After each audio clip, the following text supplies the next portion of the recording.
எங்கெங்கெல்லாம் மழையால் பாதிக்கப்பட்டிருக்கின்றதோ அந்த மாவட்டத்தில் வந்து ப்ராக்டிக்கல் எக்ஸாம் நடத்த முடியாத சூழ்நிலை இருந்தது என்று சொன்னால் ஜனவரி மாதம் ஃபஸ்ட் வீக்கில் அதை முடிச்சிருங்க என்று சொல்லியிருக்கிறோம்.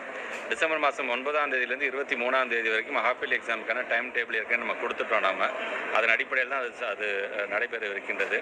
எங்கெல்லாம் பாதிக்கப்பட்டிருக்கின்றதோ, எந்தெந்த மாவட்டத்திலும் அதிகமான பாதிப்பு இருக்கின்றது, அரையாண்டு தேர்வு எழுத முடியாத சூழ்நிலை இருக்கின்றதோ, எந்தெந்த தேர்வுக்கு அவர்களால் வர முடியாமல் இருக்கின்றதோ, 9ஆம் தேதிக்குள்ளே நார்மல் நிலைமை ஆயிடுச்சு அப்படின்னு சொன்னால் அது அந்தந்த பள்ளியை சந்திக்கின்ற ஹெச்எம்ஸ் மூலமாகவே அந்த பள்ளிக்கூடத்துக்கு அந்த தேர்வு நடத்தலாமா வேண்டாமா என்பது உறுதி செய்யப்படும்.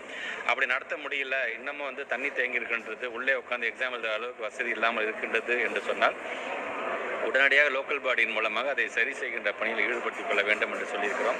ஒரு எக்ஸாமோ 2 எக்ஸாமோ எழுத முடியாமல் போனது என்று சொன்னால் அதுவும் சேர்த்து ஜனவரி மாதம் ஃபஸ்ட்டு வீக்கில் எதெல்லாம் விடுபட்டு போன ப்ராக்டிக்கல் எக்ஸாமாக இருந்தாலும் சரி, விடுபட்டு போன தியரட்டிக்கல் எக்ஸாமாக இருந்தாலும் சரி, அது ஜனவரி மாதம் நடத்தப்படும்.